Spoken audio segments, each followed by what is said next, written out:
گھنٹے پہلے آپ نے کہا نہیں یہ تو اچھا نہیں ہے، میں نہیں دلاؤں گی، پھر وہ روئی دھوئی شور مچایا اور آپ نے دلا دی.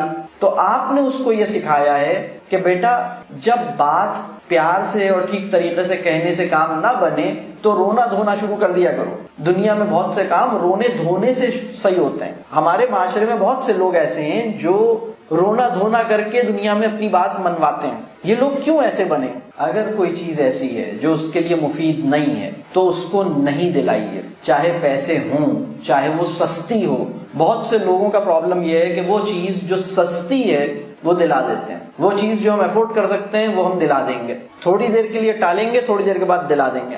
بالکل کلیئر ہو اگر یہ چیز بیٹا آپ کے لیے ٹھیک نہیں ہے تو میں یہ نہیں خریدوں گی. اس کے سارے دوست خرید رہے ہیں، پورا اسکول خرید رہا ہے، پوری دنیا خرید رہی ہے، آپ نہیں خریدیں کیونکہ وہ چیز اس کے لیے مفید نہیں ہے. لیکن یہ بات بہت عزت کے ساتھ، یہ بات بہت احترام کے ساتھ، چونکہ آپ نے اس کی ایک خواہش کو پورا نہیں کیا ہے، وہ غم سے دو چار ہوا ہے تو آپ سے گلے لگا لیں، آپ اس سے کہیں مجھے اندازہ ہے کہ آپ کا بہت دل چاہ رہا ہے لیکن ایک ایسی چیز جو آپ کے لیے اچھی نہیں ہے میں نہیں دلاؤں گا. اور یہ کہتے ہوئے گلے لگا لیں، پیار کر لیں، ریسپیکٹفلی یہ بات کریں. اور اس کے جواب میں وہ جتنا رونا دھونا کر رہا ہے یا کر رہی ہے کرنے دیجئے.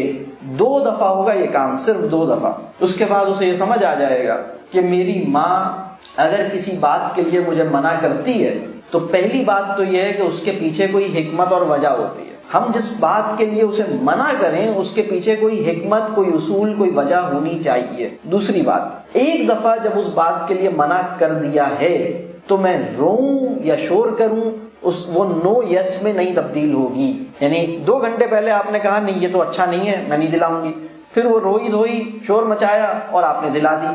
تو آپ نے اس کو یہ سکھایا ہے کہ بیٹا جب بات پیار سے اور ٹھیک طریقے سے کہنے سے کام نہ بنے تو رونا دھونا شروع کر دیا کرو.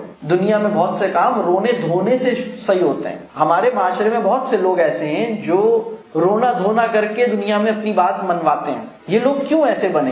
اس لیے کہ بچپن میں ان کی بات جب یہ نارمل طریقے سے کرتے تھے تو لوگ نہیں سنتے تھے، پھر یہ روتے دھوتے تھے، ہنگر اسٹرائک کرتے تھے، کھانا نہیں کھاتے تھے تو سب ان کی بات مان لیتے تھے. یہ ٹریننگ ہم اپنے بچے کو دے رہے ہیں. اس کو بڑا کلیئرلی بتا دیجئے کہ بیٹا جو چیز آپ کے لیے ٹھیک نہیں ہے، آپ روئیں یا کچھ بھی کریں، میں یہ کام نہیں کروں گا. اور یہ بات پیار سے کریں، گلے لگا لیں یہ بات کرتے ہوئے.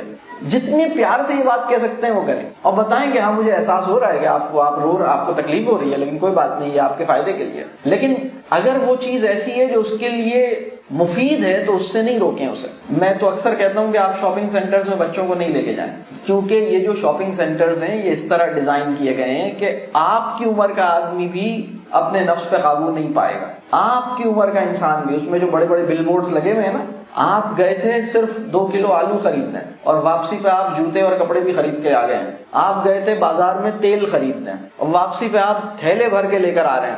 یہ اتنی ایسی جگہ ہے اور آپ کا بچہ بھی آپ بچوں کی طرح چیزیں خرید رہے ہیں تو وہ تو وہی بچہ، تو آپ نہیں لے کے جایا کریں، کم سے کم لے کے جائیں. دوسری بات یہ کہ جب وہ کسی چیز پہ ہاتھ رکھ دے کہ یہ مجھے چاہیے تو ہمارا پرابلم کیا ہے؟ جب وہ کسی چیز پہ ہاتھ رکھ دیتا ہے کہ یہ مجھے چاہیے تو پہلے تو ہم کہتے ہیں نہیں اس کی کیا ضرورت ہے، پھر تھوڑی دیر کے بعد وہ رونا دھونا شروع کر دیتا ہے تو پھر آپ تھوڑی دیر کھڑے رہتے ہیں، آپ کہتے ہیں نہیں دلاؤں گا. پھر سامنے سے ایک نظر آتا ہے کہ اچھا وہ میری نند آنے والی ہے، سامنے سے آ رہی ہے، پھر آپ کہتے ہیں یہ رو رہا ہے اور میری نند بھی دیکھیں گی کہ یہ میں چیز نہیں دلا رہا تو پھر فوراً دلانا شروع کر دیتے ہیں. کوئی دوست آ رہا ہے، آپ نے سوچا ہے کہ لوگ کیا کہیں گے. بھائی جو چیز نہیں دلانی وہ نہیں دلانی، جو چیز اس کے لیے ٹھیک نہیں ہے وہ ٹھیک نہیں ہے، لیکن سوچ سمجھ کے نو کریں. بات واضح ہو رہی ہے؟